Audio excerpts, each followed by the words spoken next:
Hello, good afternoon, good morning, good evening, good night, whatever time it is where you are, it's beer o'clock. Yeah, my name is Hoagie. I am the head brewer and co-founder of Upstreet. Welcome to this condensed version of the craft beer appreciation course. Now, we usually give this course a couple times a year for the Seniors College of PEI, but um, unfortunately, due to circumstances this year, we haven't been able to get together in person. So I guess this is the best we can do. Anyway, it is a condensed version of the course, and I make no guarantees that you'll learn how to become a professional brewer or a cicerone, which you'll learn what that word means at some point during this next hour. But anyway, at the very least, I hope that you learn something about beer and gain some appreciation for my favorite beverage, and also one of the most complicated beverages around to produce. So with that, let's dive right in.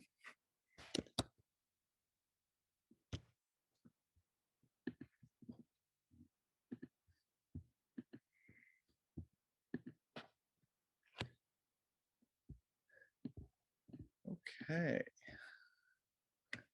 So yeah, craft beer appreciation. So yeah, there's a bunch of topics that we're going to cover here.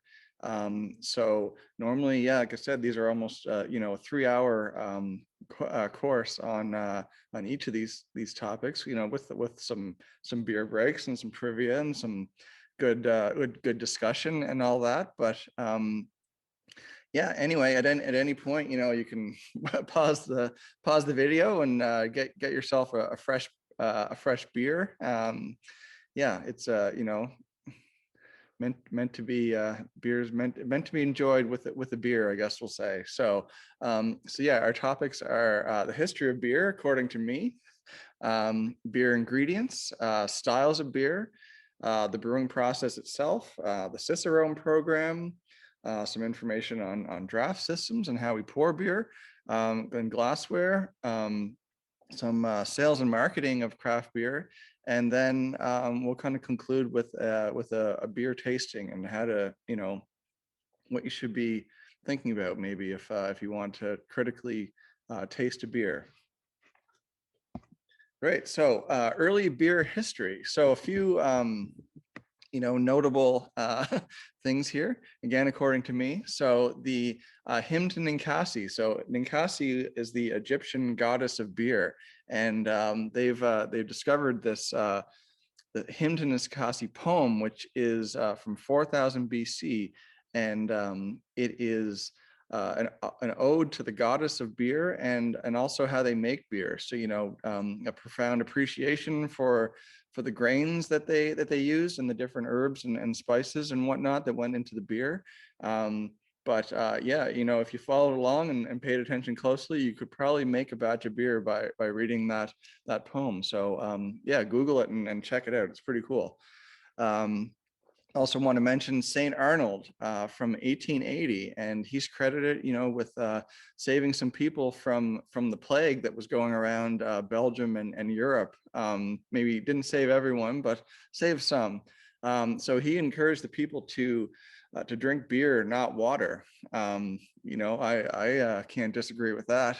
But the reason that he did that was because they realized that beer was safer to drink than water, because it's boiled during the production. So that nasty plague that was going around in the water supply got boiled and eviscerated by the boiling process. So yeah, drink beer, not water. Also wanted to mention the Reinheitsgebot from 1516. And so this was a law that was enacted basically due to a dispute between rivaling factions of brewers and bakers. And you're not going to believe what they were fighting over, but it was the supply of wheat. And so wheat is the main ingredient, or and we make flour out of ground wheat, and we can also make beer out of malted wheat. But we can make beer from out of other malted grains too. So basically, what they said was that okay, the bakers get the wheat and the brewers get the barley, and so they said the only ingredients that can go into beer are barley, water, and hops, and so that was the purity law. But you'll also maybe, if you know something about beer and fermentation, they're missing an ingredient, and they were missing yeast, because they didn't know that yeast went into beer, but they thought that God created the alcohol that that went into beer. But soon science disproved that, and they discovered that the microorganism yeast was creating the alcohol from the sugars in the malt. So we'll talk more about yeast later on. Okay, beer origins. Budweiser is something someone I'd like to mention. So basically the original founder of Budweiser, the Bush family. Budweiser is a complete ripoff. So they traveled to the Czech Republic and asked a pub owner what was the most popular kind of beer, and the bartender said Budweiser, and it's basically named after the town of Český Budvois. Is where they were brewing that beer. So yeah, they just went back to America, and there was no copyright or trademark things to worry about, and they just called their beer Budweiser because that was popular in the Czech Republic, and they even I think managed to copy the original recipe through some nefarious means. So yeah, that's not cool. The India Pale Ale is a cool beer story. So when India was a colony of Britain, in order to hydrate the troops, they had to send them some beer to quench their thirst and satisfy their need for some alcohol. So they started sending some beer, but it would spoil on the trip. So they had to sort of come up with a more robust recipe. So they increased the alcohol content and they increased the hops, which added some more preservatives to the beer to help it survive a long voyage over to India. And people got used to that flavor. So that's how the style India Pale Ale was born. Pilsner Urquell, another Czech beer. So Pilsner comes from Pilsen in the Czech Republic, and Pilsner Urquell means the source of Pilsner, basically. So this beer got its origin basically the people were allowed to homebrew, but there was no brewery in the town, and so the people were homebrewing, and they were making really crappy beer, and they wanted to build a brewery. So they took their casks of beer and smashed it on the Lord of the Land's steps and revolted, and he forced him to bring in a German brewmaster, Joseph Groll, who had sort of become a master brewer with lager styles, and so he started brewing beer, Pilsner Urquell. So and that's where Pilsner comes from. Trappist breweries are kind of cool too. So these are all beers made by Trappist monks on monasteries, and so they brew beer, and some may also make cheese. But anyway, they brew beer as a means to support their lifestyle in the monastery. And so a lot of these beers are available. Maybe different specialty bottle shops or something like that. You might be able to find some in Halifax, or might be able to travel to Belgium again very soon, hopefully. Some information on the craft beer emergence. So Prohibition happened in the 1900s, and well, I guess in PEI it didn't end until 1948, which is quite wild. But when Prohibition happened, it sort of wiped out thousands of small breweries that just didn't make it. The ones that made it were basically the ones that were had deep pockets or were run by the mob. So it wasn't until maybe 10 years ago, even, that the number of breweries that opened up in the U.S. were equal once again to the number of breweries that they had before Prohibition. But now these days, it's quite interesting at how large craft beer is. So in the U.S., there's 25% market share of breweries, over 9,000. That's wild. And Oregon would be the state with the highest craft beer consumption at 40%. In BC, we'd see around 20%, and then PEI in Ontario about the same through the rest of Atlantic Canada, around 8%. And but we do see in the summer in PEI, with tourism, when we get a tourism season again, that might jump up by 4 or 5%, up to say 13% of craft beer sales. But so there's still, seems to be a lot of craft breweries around, but it's really still a small percentage of what people are consuming as far as beers go. It's still a lot of large macro brews, like Labatt's and things like that. So just some information on the local craft beer scene. So in Atlantic Canada, we have 200 breweries, which again is a lot, but still probably only about 8% of all the beer sold. List of some PEI breweries. So we have Old Abbey, that I don't know if anyone's familiar with that, but they were around in the late 80s, I guess. But they didn't last very long. I guess there's some infamous stories that their beer was too high in alcohol and made people overconsumed it. So we were without a brewer for quite a while, and then Gahan House opened up, and I guess before that they had some equipment at the Lone Star Pub, and then they opened up their larger facility at PEI Brewing Company, and then Bar None came along in Rose Valley, and then we came along in 2015.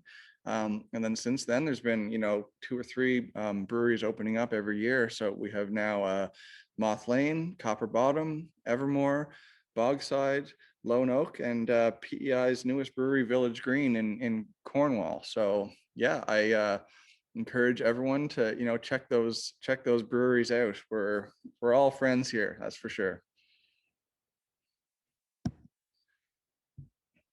Great. So beer ingredients. The main ingredients of beer, and I mentioned a bit with the Reinheitsgebot, but there's more to it than just barley, yeast, and hops, like I said. So we have malt. So malt could be different types of grain. It could be barley, it could be wheat, it could be rye, it could be oats, buckwheat, rice, corn.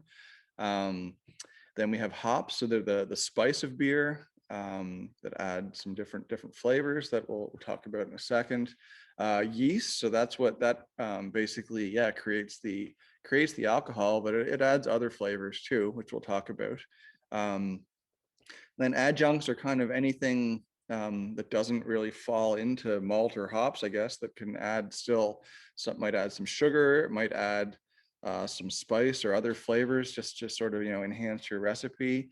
And then water, of course. So if a beer is 5% alcohol, then it's basically 95% water. Barring a little bit of whatever contributions of the malt and the hops and all that give. But beer is still mostly water. So it's really important to have pure, clean drinking water going into your beer. So some more information on malt. So malt does a few different things. So it adds food for yeast. So it contributes the sugar that the yeast will consume and ferment and create alcohol. It adds color. So all the color that you see in your beer, barring a few examples, say, of different herbs or fruit or stuff like that might change the color of your beer, but for the most part, the color is coming from the malt. It adds sweetness and body, so that's sort of the residual residual, proteins and other unfermentable sugars that might come from the malt. So that contributes towards the sweetness and the body of the beer. And then the foam too, of course. So the foam in your beer comes from the proteins that are coming out of the malts. And that's sort of a big difference between beer and say soda or pop, is that they're both carbonated beverages, but pop doesn't have a layer of foam that perseveres, I guess, at least on the beer. And so it's the proteins that kind of stick together and let those bubbles and foam sort of form on the top of your beer. Yeast. Okay, so yeast. Yeah, the yeast is a fun ingredient. Oh.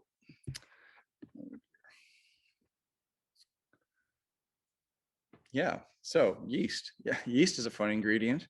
So yeast is basically what ferments the sugars and synthesizes those sugars and converts them into alcohol primarily, but it also does a couple other things. It does add some flavor. So it'll add some esters, they're called. So especially in Belgian style beers, or saisons would be a nice example of those, or wit beers that have a different spiciness, and it could be a cloviness or pepper, bubblegum, or kind of some examples of esters that you might get from yeast.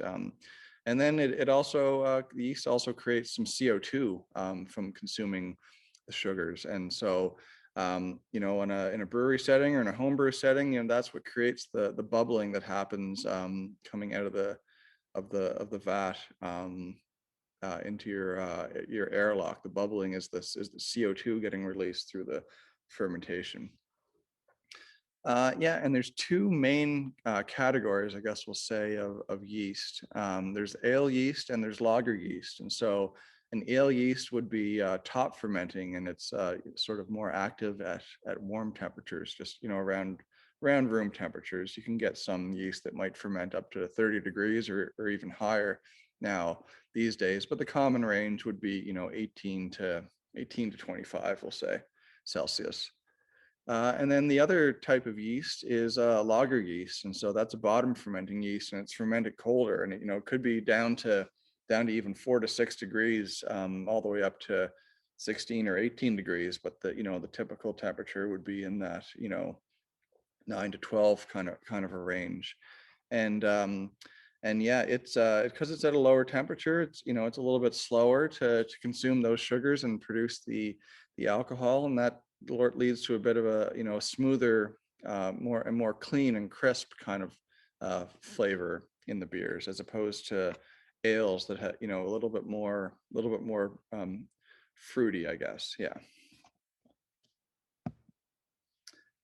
Great. Hops are a really cool ingredient. So hops grow on a vine. You'll see in the picture, that those are what the hop cones look like, and they grow on a vine, and they can grow up to 30 feet tall.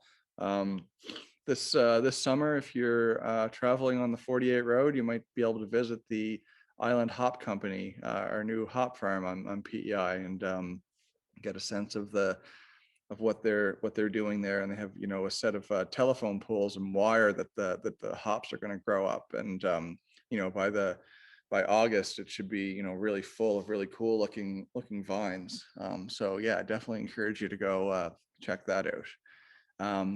But as far as what do hops do for beer? Well, they contribute bitterness, flavor, and aroma. So even if you have a beer and you might not think that it's very bitter, well, there is an inherent bitterness to that beer, and it's sort of measured on the IBU scale, International Bitterness Unit. So that's sort of a calculation of the concentration of the boiled hops, I guess, that are added to the beer. So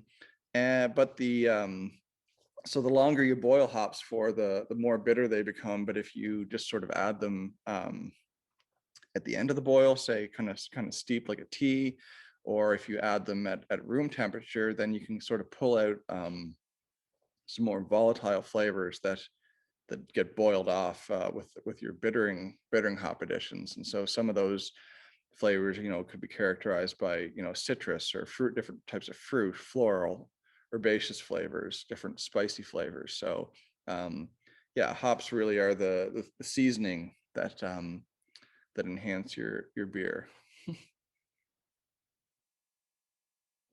I'm drinking a nice hoppy IPA right now, so getting a good sense of those hops there. Yeah, so miscellaneous ingredients. So these are different adjuncts, like I talked about, and so that could be things like other types of sugar sources, like corn, rice, that are added to the beer. And I mentioned, so yeah, I mentioned prohibition. I guess during that time too, the mob was sort of brewing the beer in the underground, but they barley was and malts were sort of hard to come by, just because of the different restrictions around prohibition around brewing beer. So they started adding more things in there, like corn syrup and stuff like that, to sort of still squeeze the alcohol content into the beers. Other things you can put in beer, yeah, different herbs and spices. I've got a few different images up there. We have a beer, Ruby Social, that uses coriander and hibiscus in it, actually, which is kind of cool. We can put different fruits in the beer, not in a high percentage, maybe somewhere between 5 to 10, 15% kind of thing of different fruits. So yeah, there's lots of great examples. Yeah, Ruby Social too, like I said, has strawberry and rhubarb in it. Other things you can put in beer, again, there's no rules. You want to make something that turns out, but there's no rules as to what you can and can't do, as long as in the end it tastes great. So yeah, there's beers with chocolate, coffee, even, yeah, oysters. So we put oysters into a beer. We did a collaboration with a brewery in Maine called Sebago Brewing, where we took down some oysters from PEI and made an oyster stout with them, which was pretty cool. Yeah, so water, yeah, the remaining 95% or so of beer. So yeah, not going to talk about this table, but it's sort of just to give you an understanding of how the complications that you might think about with water. So yeah, you want to filter your water to remove the chlorine, and then you might want to balance out some of the mineral content with some chloride that might enhance malt flavors, or sulfates that enhance hop flavors. And then you also want to maintain a certain pH. And I have the mineral content of the relevant ones for as far as brewing is concerned, and then some other examples down below of some other famous beer cities. And so we'll treat our water to kind of try to match up with some of those, depending on the beer style that we're making. Yeah, beer styles. Okay, and you're definitely not going to be able to read that text, but this is just to show how complicated the different beer styles are. And we talked about the craft beer market share, I guess, and we'll say that the 8% or the 20%, depending on where you are, of the craft beer styles. A lot of them are all these different beer styles that a lot of people haven't even heard about before, if they're not sort of in the know as far as craft beer goes. But the main beers that are being consumed out there would all be fizzy yellow lagers, and there's nothing wrong with those though either. So we make a few of them too.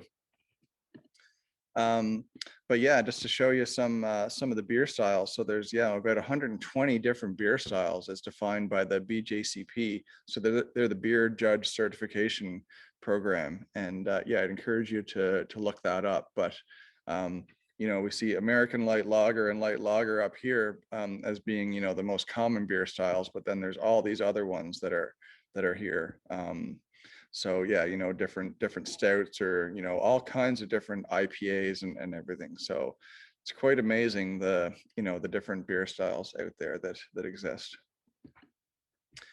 So yeah, a little bit more on the BJCP. So they define what beer is, but they also help to or they do define how to judge a beer and how it works in a competition setting.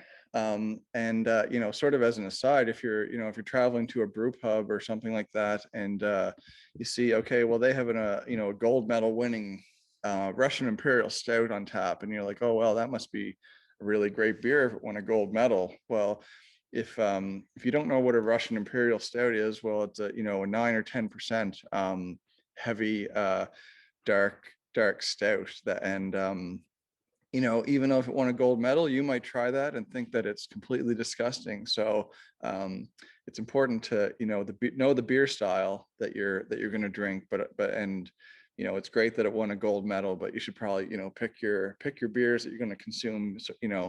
Sort of based on the beer styles that you enjoy and that you're interested in trying first. Yeah, so how do you judge a beer? So there's different on a judging sheet. You'll see all these things that will be sort of broken out. So different descriptors, and some of these are off flavors, or that you might lose points on the beer, but I'm just including them there as an example. And then you judge it on the aroma and how it smells, and the retro nasal characteristics of senses and flavors that you're getting off of that beer. The appearance, so what does it look like? What's the head like? What's the foam like? And the color of the beer. And then the flavor itself, so the sensations on the tongue, mouthfeel. That's, I guess, a little bit more sensory on carbonation, on the depth and the body of the beer. And then just your overall impression and how did you enjoy drinking that beer. And this chart in the top is the SRM scale that's sort of used to measure and define the different main colors of beer.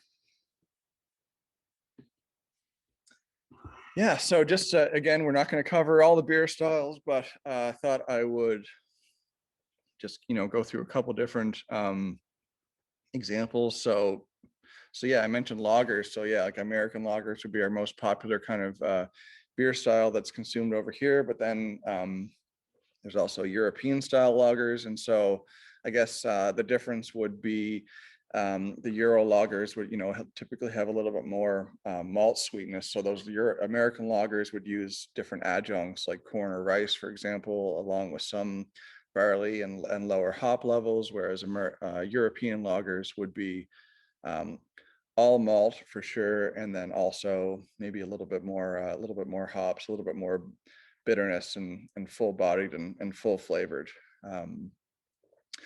So we have our Commons Pilsner, which is a European style lager or Pilsner, and we also have Cavalier Light Lager, which is just coming out the week, maybe coming out even the day that this this lecture is being presented. So that's a more light, low calorie sort of American style lager, we'll say. And then I'll just have another category on the hoppy ones. So these could be pale ales or IPAs or NEPAs. So what the heck is a NEPA? Well, a NEPA is a New England IPA, and that's what's in the picture there. So it's a hazy IPA that is meant to, it looks like orange juice, and it can kind of taste a lot like orange juice or mango juice or pineapple juice kind of thing with beer. They're a really cool style to brew, and it's if you've had an IPA and you think that it's too bitter, the New England style IPA would be a less bitter version of that, and maybe you'd find that a little bit more enjoyable. And then double IPA or DIPA, so that's sort of a higher alcohol strength, somewhere around 7.5 to 8.5% alcohol, and higher hopping levels, higher hop aroma and bitterness. The brewing process. Brewing beer is not easy. So we start with we take our grain. We take our malt, so we'll weigh that out for whatever malts are going into our recipe, and then we'll mill that. And so the milling process cracks the malts open, and then we mash them. So we steep them in hot water, and there's some enzymes that are active that basically break down the starches in the grains into fermentable sugars. Um, and then we start sort of filtering and transferring that liquid out into our boil kettle. And that's the lautering stage. So we're, pumping out the wort or the concentrated sugar solution at that point, and then also rinsing those grains with some more hot water, kind of how a coffee maker works to sort of extract all the flavors and everything out of the coffee. So we're rinsing those grains, and then we collect that liquid in a kettle where we boil it for about an hour or so, and we add our hops. So we'll add our bittering hop, we'll add some Whirlpool or I guess flame out flavor hops to the beer.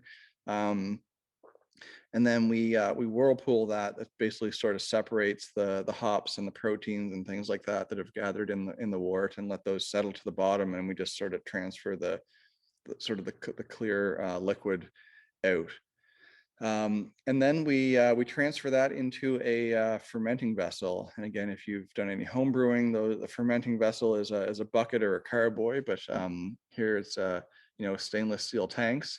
And we have to cool that down, and we cool that down so that well, basically, so kind of like us, if we were thrown into a boiling pot of water, we wouldn't really enjoy that, or probably be harmful to our health. Well, it's harmful to the health of the yeast as well. And so, yeah, we need to cool the wort down to room temperature to be able to add the yeast. Yeah, and then once we add the yeast, it will sort of, take a day or so to kind of wake up, and it'll start to consume those sugars and ferment them down into alcohol and CO2.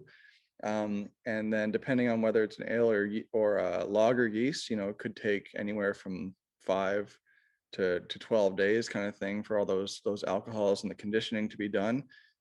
We may add other things in there. We may dry hop it, or add different spices or fruits or things like that into the fermentation vessel.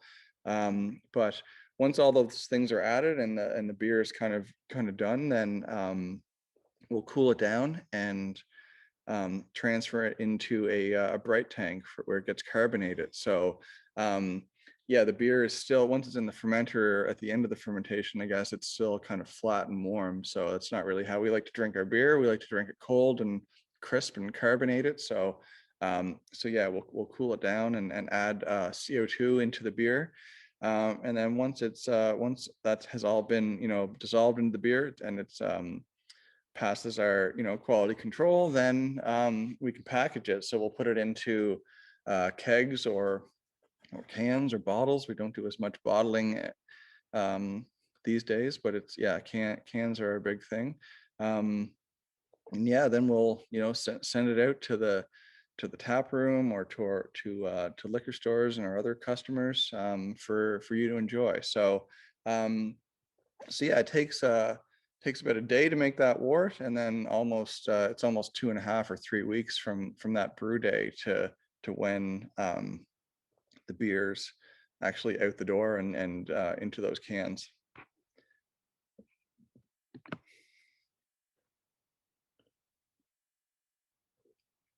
Yeah, this is just a screenshot of our brewing software that we use, Beersmith. And so this is just a example of Scottish export ale of 80 Bob, or actually. And so it's just kind of showing how that recipe is built. So we'll add different malts into the beer, and it'll kind of calculate what that gravity is, which is the sugar content, and also estimate what the final alcohol content is going to be in the beer. We can add our hop additions as well. It'll show the bitterness, and then we have our mineral additions too to kind of balance out that water chemistry, our yeast as well. Yeah, so and it'll give a example of the color and stuff too. So we use this to build all of our recipes. So pretty cool. Okay, the Cicerone program. Yeah, so a Cicerone is a beer sommelier. So yeah, sommelier sort of be from the from the wine world that has a appreciation on the wine all the different, types of wine and food pairings. And while there's, in the beer world, we have a cicerone that kind of has, similar skill set, but specific to beer. So yeah, they're well versed in beer and food vocabulary and pairing concepts as well. How to enhance those flavors of the beer and of the food to make the whole thing more enjoyable. Glassware, yeah. So it's interesting. You might think, okay, well, a pint is a pint kind of thing, and if you look at this image, you might see a couple of different shapes that you might recognize, but it's quite a vast assortment of different glassware, and so they all can kind of serve a different purpose, I guess we'll say. So the ones with the big wide opening, or when you can stick your nose into it and really get a good enhancement of those flavors in the aroma of the beer. And also, some may be more insulated than others, I guess, thicker to kind of meant to be say consumed over a slightly longer period, and they'll stay colder for longer. But it's not as simple. You see that typical classic shaker glass or whatever that I don't know if this Timmermans or something is probably closest to that, but at Upstreet we have our tulip glasses in the tap room, and it's nice. You can kind of swirl the beer around a little bit, get a nice smell of the beer, and you kind of your nose is sort of covered when you're taking that sip, and it just helps with the enhancement of those flavors in the beer. Carbonation, yeah. So carbonation is kind of cool. So you'll know that if you let your beer sit out open for a while, it will go flat, and that's because as it warms out, the CO2 will sort of fall out of equilibrium, and that's based on the I guess the gas law, Henry's law. But yeah, here's an example of typical things you might see in a pub setting or bar setting. You see overcarbonated beer where you get a big old glass of foam, and that's not what you want. You also don't want the picture on the right, which is undercarbonated beer with very little foam. But if it's just right, then you get that nice 2 fingers of foam, I guess we'll say, on the top, and that sort of helps hold in the carbonation and enhances the aroma and the mouthfeel of the beer as you're enjoying it. Draft system. So yeah, if anyone has worked in a in a pub or something before, you may have changed a keg. This is just a cool example of a quite a sophisticated draft system with dozens of different beers on tap, and these would all be they're the red lines would be the gas lines, so that's holding the beer under pressure and helping to hold in the carbonation and push the beer out to the taps. And they could be 3 feet away, they could be 50 feet away, depending on the bar that you're in. This is just an overview of a draft system. So yeah, you have your kegs of beer kind of in the middle of the image, and then you have your gas. So that's, like I said, like holding the beer, keeping it carbonated, and also pushing it out of the keg and into the taps. And then so the beer will come out and then go through a draft line and all the way through to your tap. And so and if you're in a bar, you might just see the little tap on the wall, but you don't realize all the different things that are going on back there. It's pretty cool. Yeah, okay, on to some sales and marketing of craft beer. There's an old photo.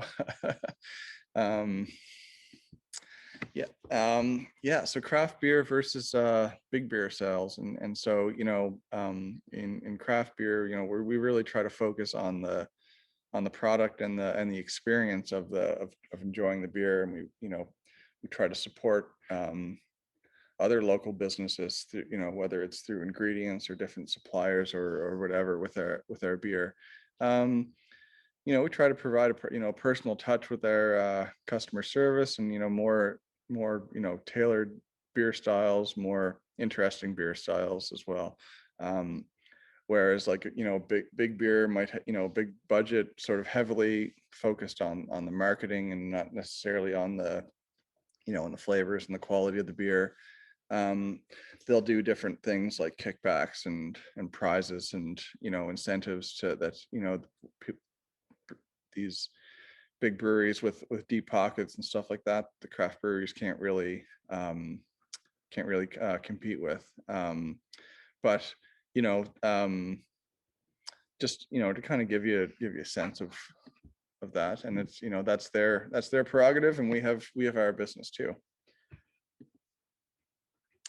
Yeah, as far as marketing, yeah, we really try to have again add a personal touch and make it about the people. So there's just some examples from our social media where we're celebrating our successes and working together as a team. So we're I think in the bottom picture we're bottling one of our saisons or anniversary beers, and celebrating little things like our 100th batch and stuff like that in the photo in the middle. And we want to make that personal and share that story with our customers.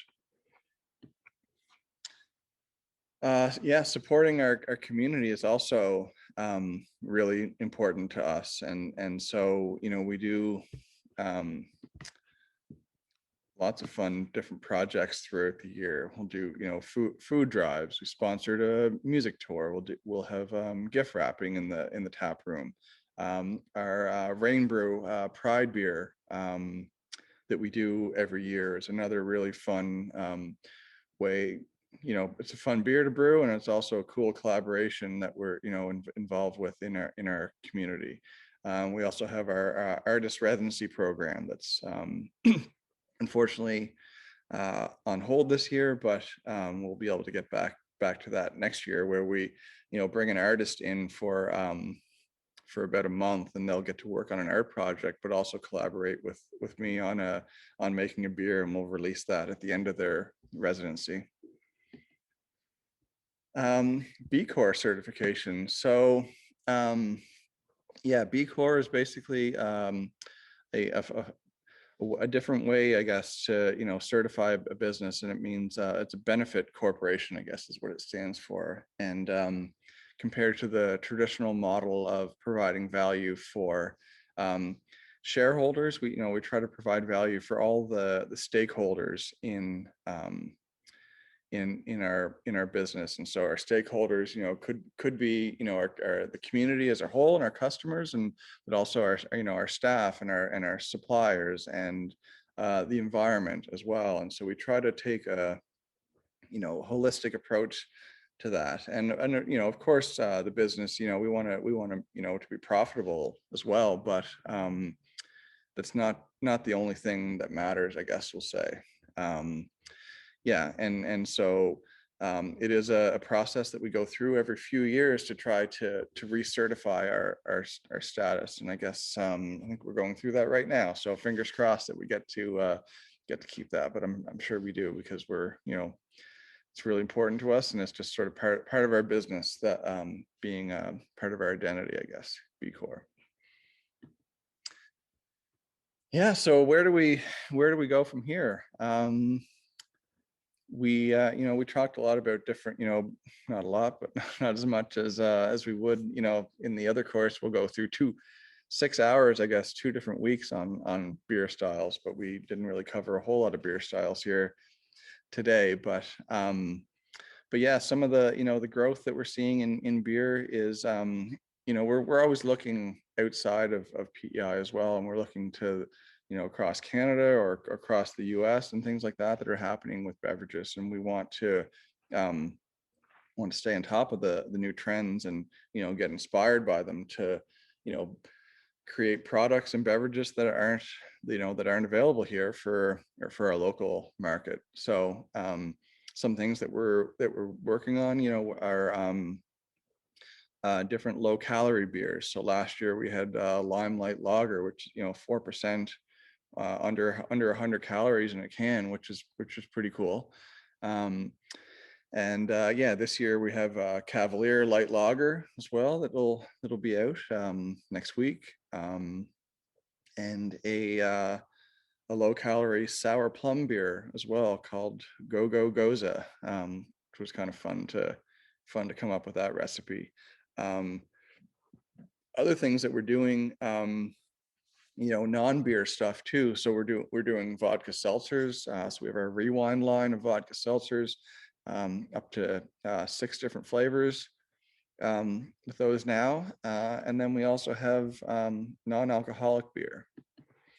So yeah, Libra Pale Ale, 0.4%, lightly hopped pale ale, and so you know, this has been a couple years in the making, and it was something that was important to us to try to develop, and another, you know, kind of opportunity that we saw elsewhere outside of Atlantic Canada and even Canada. There's not a lot of places doing non-alcoholic beer. There's only a few really besides us now, and but it's, you know, an emerging thing in the US as well.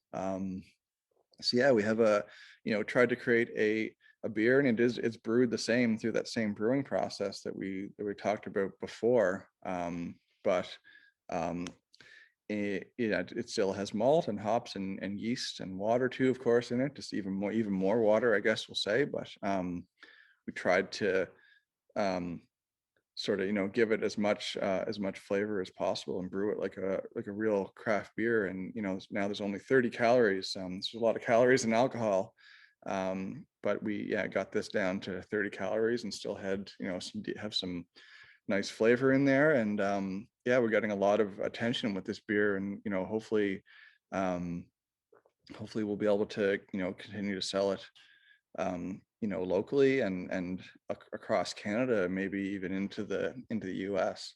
So yeah, we're going to just continue to work on other no alcohol beers. Yeah, and I guess when I say no alcohol, it does have 0.4% by the definition with the CFIA, Canadian Food Inspection Agency.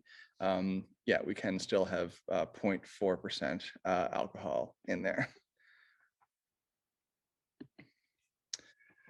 Great. So we're kind of at the tail end here of the presentation.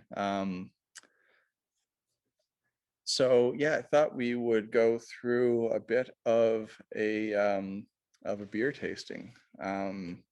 So yeah, now if you haven't been enjoying a beer so far, I'd probably encourage you to get a beer, and we can kind of go through some of these characteristics. So I'm just going to top up my beer. Yeah. So yeah, the few different aspects that you want to look at. So there's the visual aspects, of course. So, you know, what does this beer look like? What's the foam like? What's the retention of that foam? And the lacing is something that you'll see like as you're drinking the beer. So that's sort of, how does that foam stick to the side of the glass? And then the haze. So that's, you know, what is it, you know, opaque or translucent or crystal clear, stuff like that. And then the color of the beer. So that I showed that SRM chart before. You know, you can have different, you know, a light straw colored kind of beer, anything all the way up to a dark chocolate kind of a stout or a porter or something like that. And then different characteristics of the aroma. So, you know, you can smell the beer, and you can also get the aroma from your retronasal. So retronasal, you basically can yeah, well, let's just do it. So if you take a deep breath in through your nose, and then plug your nose, take a drink, and then breathe back out through your nose. So let's do that. So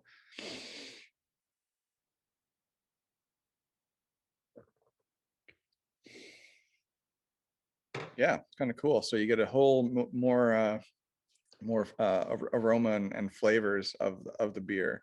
So yeah, think about anything on those lists. If it's fruity, you know, what type of fruit are you tasting? Is it citrusy? Is it a tropical kind of fruit? Think about any, you know, floral or aromatic, spicy, herbaceous, etc. Anything on that list. What do you get off that beer? Um, and then the taste. So the taste is basically sort of pertaining just to the sensations on the tongue. So some of the, you know, the 5 basic tastes would be salt, sweet, sour, bitter, and umami. But there's a few other things, you know, that we're looking for in the taste. So is that, you know, are any of those flavors lingering? Is there any kind of it can also be, you know, enhancements like, you know, mineral flavors, or it could also be a negative depending on the beer style. And then fatty, you know, you might not think, okay, well, fatty might not be a great thing to have in a beer, but things like New England IPAs maybe that are sort of high in oats might have a silkiness or something to it that, you know, a light fattiness, I guess we'll say. And then lastly is the mouthfeel of the beer. So that's the, you know, overall body, and how does it what are you sensing in the, you know, through in your mouth, I guess, the feeling in your mouth. Yeah. And yeah, is it mouth watering? Does it make you thirsty? Does it make you want to take another sip? How is the carbonation? Is it, you know, kind of zippy, or is it more flat? Is it balanced? Does it seem to take away or enhance the beer that you're having? And then the alcoholic part, yeah. So can you taste the alcohol? Is there, you know, a heat to the beer, or a warming sensation, which again could be a detraction, or it could be an enhancement to the beer. And then also, is there any kind of spiciness to the beer? And then the last one is a stringency, and so that's sort of I guess a combination of, you know, that's almost like, does it does it not make you want to take another sip, or is there an aftertaste? And that could be kind of, you know, a harsh sourness, or a harsh bitterness or something to the beer. But again, on the style, say in a dark stout or something like that, maybe a little bit of a stringency from the roast malt might be a good thing. Yeah. So anyway, yeah, these are some great things to, you know, think about when you're tasting a beer, if you want to taste it critically.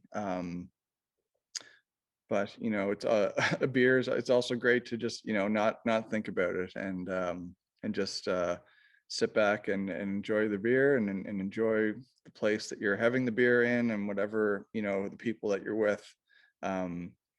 Yeah, beer is, you know, you can find a beer for any occasion. And what we do here, you know, at Upstreet, we're trying to, you know, brew uh, all kinds of different beer styles. And you know, not everyone doesn't have to like every beer that we make, but hopefully we have at least one beer that people like and enjoy. So